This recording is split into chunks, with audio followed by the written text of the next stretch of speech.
Ya memang kalau kita menguraikan kejanggalan-kejanggalan dalam Bibel itu sangat banyak. Ya sangat banyak.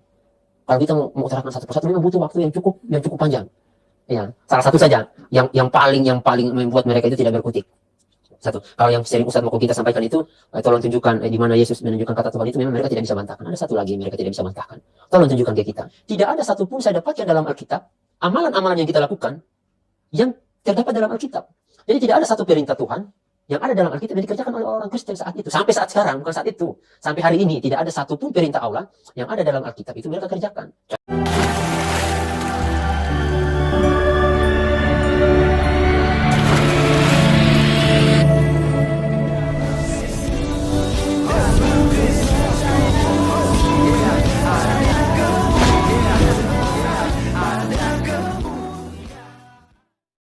Salam Elechem Bisem Yeshua HaMashiach. Salam damai sejahtera di dalam nama Tuhan Yesus Kristus untuk kita semua. Teman-teman sekalian, pada video kali ini kita akan membahas mengenai seorang mu'alaf gadungan.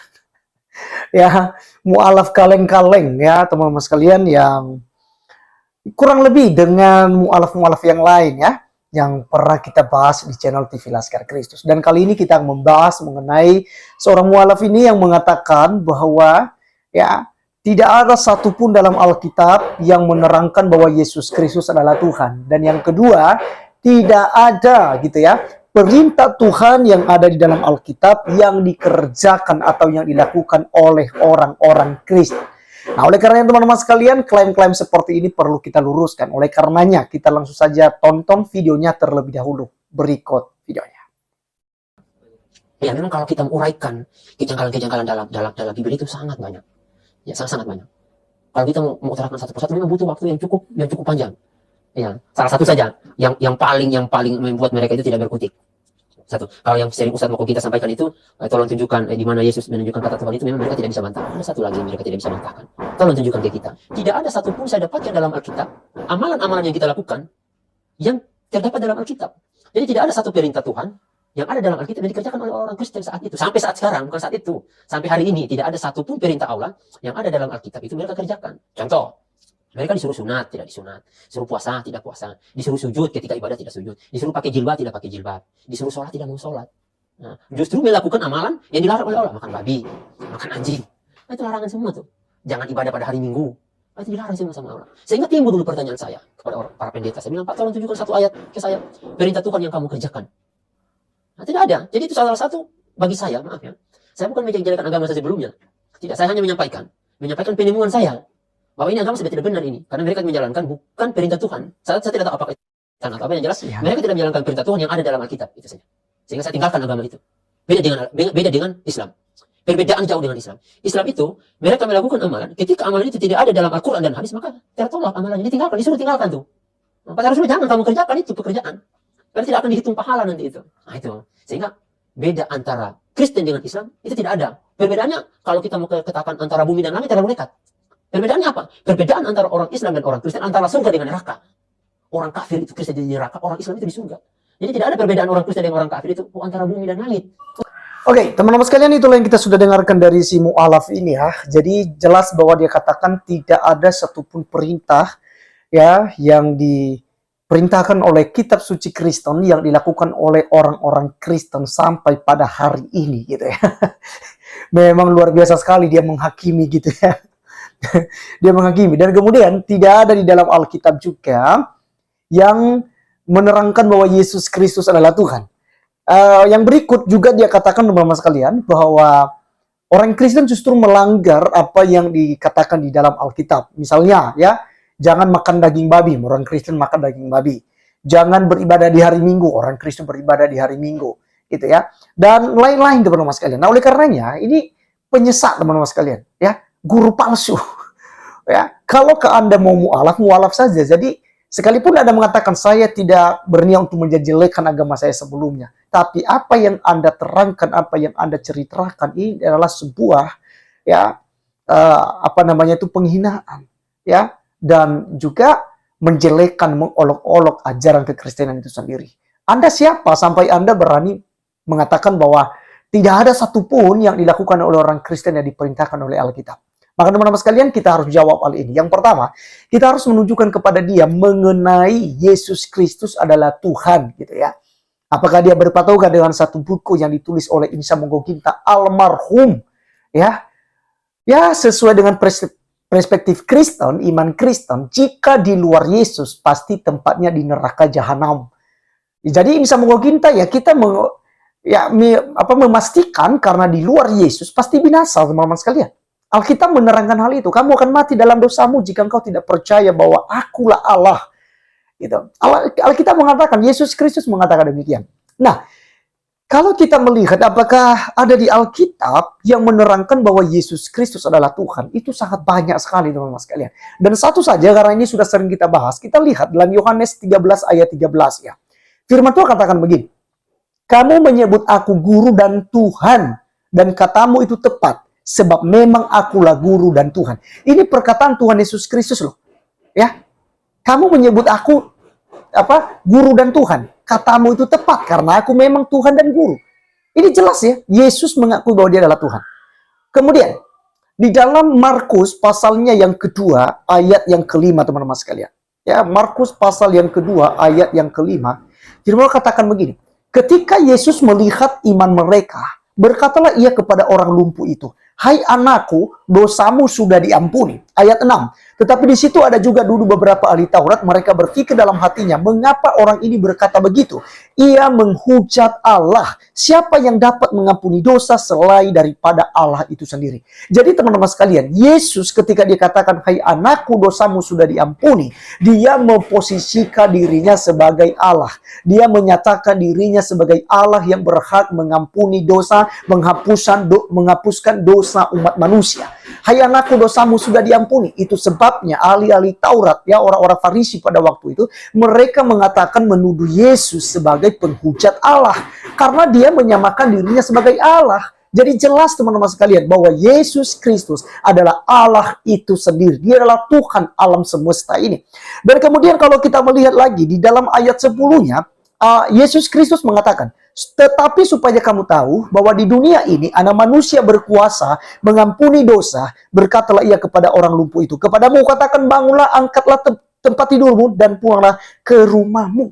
Jadi teman-teman sekalian, anak manusia berhak, ya. Kenapa dia katakan sebagai anak manusia? Karena dilahirkan oleh Bunda Maria yang adalah manusia, dan Yesus datang ke dunia, ya, mengambil rupa seorang manusia, 100% manusia dan 100% ilahi. Mengapa Yesus dikatakan sebagai anak Allah? Karena dia berasal daripada Allah. Jadi bukan seperti pikiran kotor kalian bahwa Allah beranak, Allah beristri, Allah diperanakan. Tidak sama sekali. Itu adalah bahasa teologik, bahasa teologisnya.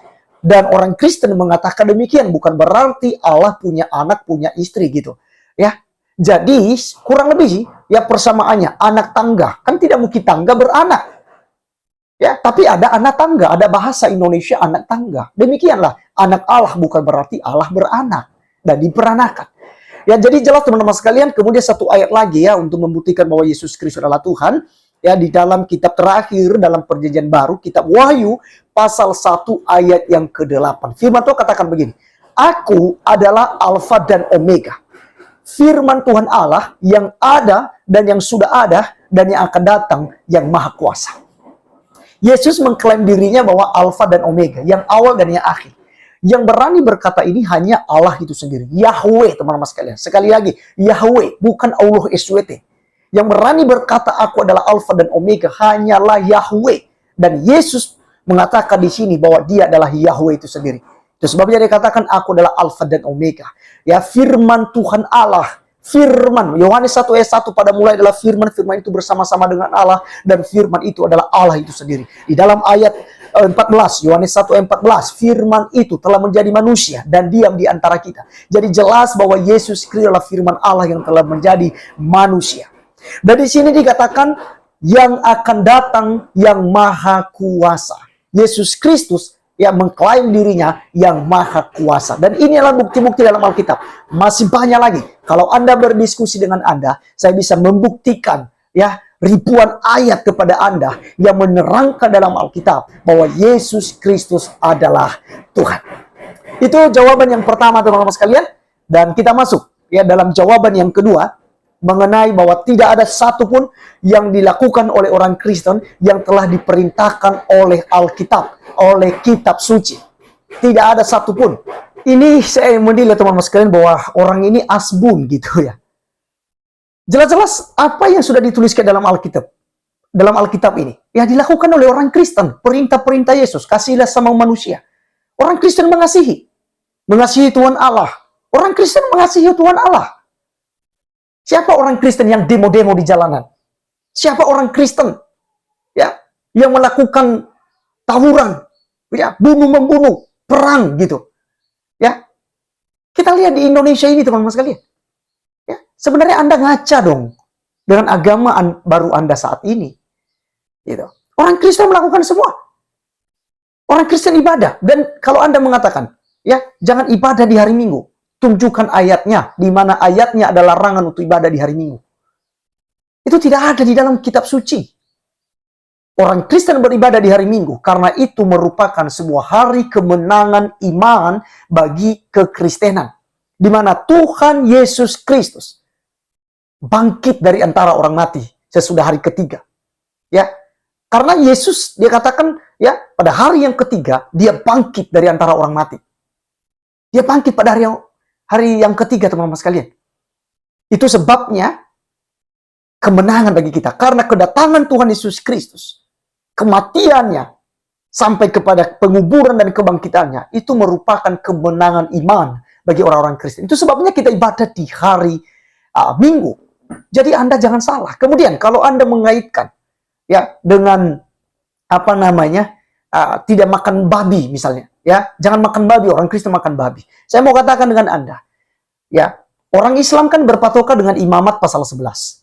Dan di situ kita lihat bukan hanya babi, di situ ada kelinci, ada pelanduk, ada apa namanya itu unta, ya unta. Bayangkan kalian minum kencing unta, kencingnya saja kalian diminum kok, campur susu gitu, halal.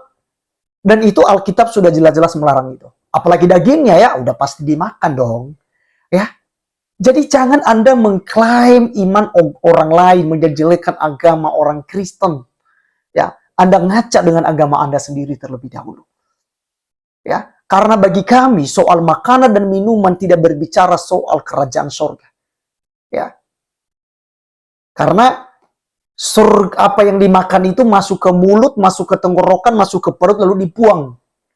Ya, dibuang ke WC gitu. Jadi nggak ada gunanya. Yang menajiskan orang itu apa yang keluar dari mulut. Mengkafir-kafirkan, menjelekkan orang lain, menghina agama Kristen. Anda bilang kafir gitu loh. Anda yang seharusnya kafir karena Anda tidak percaya kepada Allah bangsa Yahudi, yaitu Yahweh. Karena barang siapa yang tidak percaya kepada Yahweh, dia adalah kafir yang harus dimusnahkan. Ya.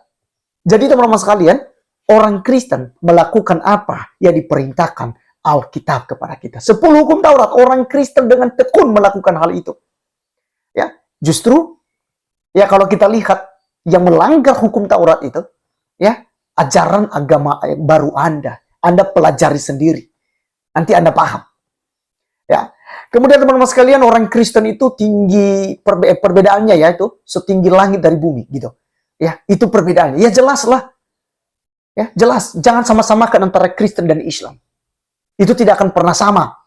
Anda hanya mengklaim ajaran Anda, kitab suci Anda hanya mengklaim dan memutarbalikkan kitab suci kami. Di mana dalam Alkitab menerangkan bahwa Yesus Kristus adalah Tuhan. Yesus Kristus mati di salib, tapi Al-Quran Anda, kitab suci Anda, ya memutarbalikkan fakta itu dengan berkata bahwa oh tidak, dia diserupakan. Kemudian Yesus lahir di kandang domba di Bethlehem. Ya, kitab suci Anda menerangkan Isa ya atau Yesus itu lahir di bawah pohon kurma.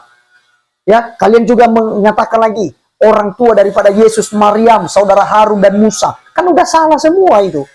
Ya, tidak sama dengan kitab suci kami. Jadi memang kita tidak sama, setinggi langit dari bumi.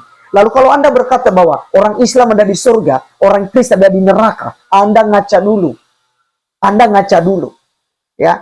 Orang di luar Yesus pasti binasa. Tidak ada satupun jalan masuk surga kalau tidak melalui Yesus Kristus. Hanya Yesus Kristus jalan menuju surga. Ya, Nabi Anda tidak pernah nih berkata, bahwa dialah jalan kebenaran dan hidup. Tapi Yesus Kristus Tuhan kami mengatakan demikian dalam Injil Yohanes pasal 14 ayat 6. Akulah jalan kebenaran dan hidup. Tidak ada seorang pun yang datang kepada Bapa di surga kalau tidak melalui aku. Hanya Yesus Kristus satu-satunya yang berani mengatakan demikian. Tidak ada nabi, tidak ada rasul, tidak ada ajaran agama manapun yang mengajarkan demikian. Hanya Yesus Kristus. Dan itu tertulis di dalam kitab suci orang Kristen. Kemudian teman-teman sekalian, yang terakhir yang disampaikannya tadi adalah bahwa orang Kristen itu diperintahkan untuk sunat lalu mereka tidak sunat. Saya mau katakan buat Anda, ada banyak sekali orang Kristen. Kami orang Sumatera, kami disunat. Ya, tapi sunat bukan sesuatu hal yang diharuskan dalam kekristenan. Yang diharuskan adalah sunat hati. Ya, perubahan hidup, pertobatan itu sendiri. Sunat adalah perjanjian di dalam keluarga Abraham. Ya, keluarga supaya ditahu mana keturunan Abraham. Anak-anak yang lahir dari keturunan Abraham. Nah, kami ini adalah keturunan Abraham. Maka, ya, ada yang disunat, tetapi sunat itu ya bukan sesuatu hal yang diharuskan dalam kekristenan. Karena yang diharuskan adalah sunat hati. Kemudian Anda katakan bahwa orang Kristen diperintahkan sholat. Di mana ayatnya orang Kristen diperintahkan sholat? Jangan ngada-ngada Anda. Dalam Alkitab tidak pernah diperintahkan untuk sholat. Kalau sujud, orang Kristen kalau berdoa sujud juga. Ya, tapi bukan soal cara ibadah Anda. Gerak-geri Anda saat beribadah yang dinilai oleh Tuhan. Tapi hati Anda yang datang kepada Tuhan dengan kerendahan diri. Dan juga pengenalan akan Tuhan yang benar. Itu yang dinilai. Bukan gerakan sholat Anda, bukan gerakan ibadah Anda. Kemudian disuruh pakai jilbab. Di mana orang Kristen disuruh pakai jilbab? Itu adalah budaya Yahudi. Ya, dan sekalipun itu bukan sebuah perintah di dalam Alkitab secara terang benderang kepada semua orang Kristen, tapi ada orang Kristen yang menggunakan jilbab. Seperti gereja Ortodoks. Semua mereka pakai jilbab kok, karena itu merupakan budaya Yahudi. Budaya orang Indonesia bukanlah demikian. Beda dengan Anda yang mengkultuskan semuanya itu. Ya, pakaian Arab lah, ya, bahasa Arabnya lah, ya, kemudian apa-apa semua itu pokoknya suci semua yang dari tanah Arab. Kami tidak seperti itu. Orang Kristen tidaklah seperti itu. Ya. Jadi teman-teman sekalian, sebagai paling yang terakhir yang saya mau sampaikan buat mu'alaf ini. Coba ya, tunjukkan juga bagi saya. Satu saja selama Anda di Kristen, Anda menemukan Yesus Kristus teriak-teriak, Yesus Kristus mengatakan, mengajarkan, Dia bukan Tuhan. Satu ayat saja, saya akan tinggalkan Kristen. Ya, saya sebagai tokoh agama Kristen, saya akan meninggalkan ya Kristen jika Anda bisa menunjukkan ayatnya di mana Yesus menolak dirinya sebagai Tuhan. Dia katakan, aku bukan Tuhan, jangan sembah aku. Dan kedua, ini pertanyaan tentang iman Anda. Tunjukkan kepada saya ayat dalil dalam Al-Quran di mana Muhammad pernah bertemu dengan Allah. Ya, tidak harus melalui ini. Jibril ya. Bertemu dengan Allah, berbicara langsung. Allah berbicara langsung dengan Muhammad. Kedua, tunjukkan ayatnya. Kalau memang perintah sunat Anda lakukan. Tunjukkan ayatnya di mana ayat dalil dalam Al-Quran kitab suci Anda yang menerangkan bahwa Muhammad disunat. Tunjukkan buat saya. Maka saya siap juga untuk meninggalkan agama saya. Seperti Anda mengatakan, saya siap untuk kembali kepada kekristenan. Jika orang Kristen bisa membuktikan ayat-ayat yang Anda minta. Dan saya baliknya, saya juga tantang Anda dalam hal itu. Sekian video kali ini teman-teman sekalian. Saya Arif Gula undur diri. Sampai ketemu di video berikutnya. Tuhan Yesus memberkati. Salam.